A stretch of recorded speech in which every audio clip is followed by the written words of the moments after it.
everybody, my name's Alex Moore. Welcome to Cutthroat Cinema. I'm sorry we haven't had another actual Cutthroat Cinema video to show you guys these past 2 weeks, but I can guarantee the next 2 weeks we will have a video and a behind the scenes video to go along with it. Both of them are really funny and I can't wait to hear what you guys have to say about them. That is if we gain more subscribers, because right now half of the subscribers are Cutthroat Cinema members and that's just not what I want. Anyway, today I wanted to officially start up the video blogs, and I wanted this first one to be about probably one of the most underappreciated parts of indie cinema and student film cinema, and also anybody who is in like middle school or high school wanting to get into films. This is the part that we all kind of screw up on, and me included. And it's one of the most important parts of cinema post the 1930s, and that's sound. Sound is highly overlooked, and it's actually very difficult to do well, but you notice it if it isn't done well. Today I was just going to go over kind of the sound basics. I wasn't going to go into the nitty-gritty unless I see in comments that you guys want me to go more in depth. I know there are also more in-depth videos on YouTube already, but I just wanted to tell you guys what you should know and what you really just need to know in order to start getting good sound. There are a lot of different microphones out there, but there's only a few that you really need to concern yourselves with. A shotgun, a cardioid, and a lavalier. This right here is a standard shotgun microphone inside of a blimp.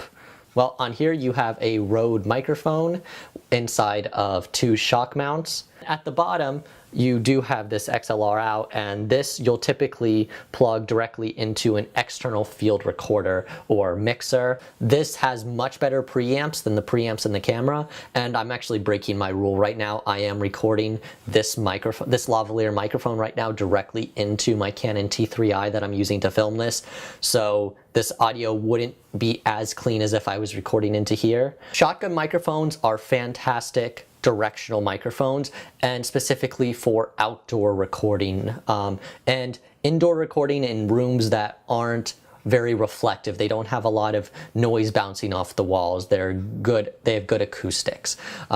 Because this microphone, although it's very directional pointed here, if I was doing this, I would want the microphone pointed kind of like this, right here actually on me, not directly at the mouth, because you're not going to get as good of audio if you point it directly at the mouth. You want it kind of pointed right here on the person's chest. The problem is though, with this directionality of a microphone, it does have back pickup. So if you're recording inside of a closed room, like a bathroom especially, or any room where the sound just echoes, this type of microphone will sound terrible. You will just get a lot of echoes off the wall unless you're recording as close as possible to the subject. In that case, you'll want to use what's called a cardioid microphone.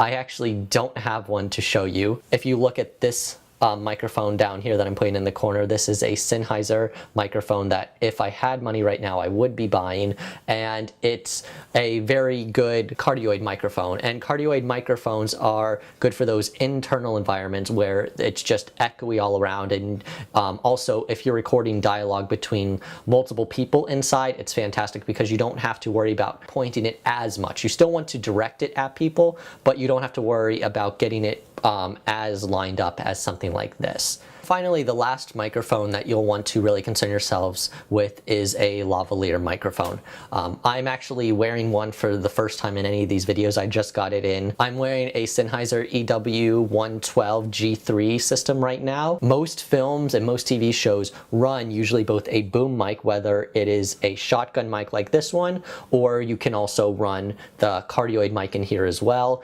along with putting a lavalier on the person, because you want redundancy in film audio. You want to make sure that you're getting the best audio possible. Now, ideally, the closer the microphone, the better the sound. Now let's get into a little bit more of the sound levels.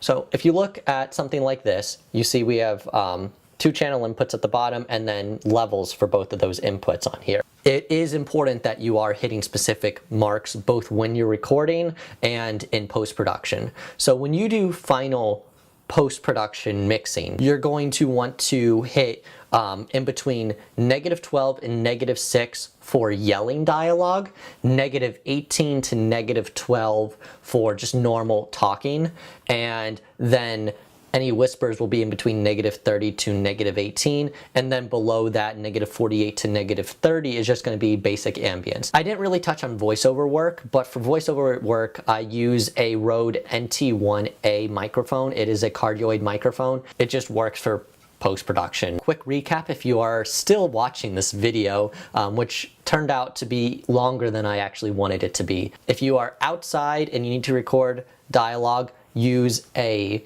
shotgun microphone in a blimp with the dead cat on top if possible. I know these things are a little pricey. If you are in an enclosed environment, use a cardioid microphone. Always have these microphones on a shock mount.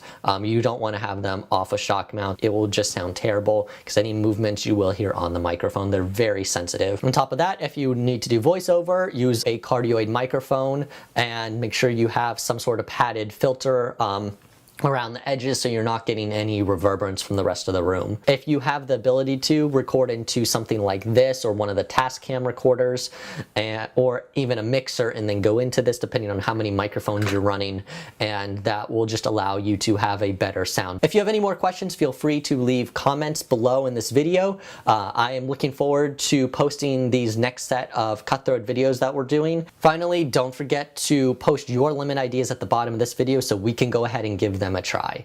Well, I hope you enjoyed this video, and I hope to see you guys again soon, or you see me, because that would be creepy. Yeah. This is a good spot to end it.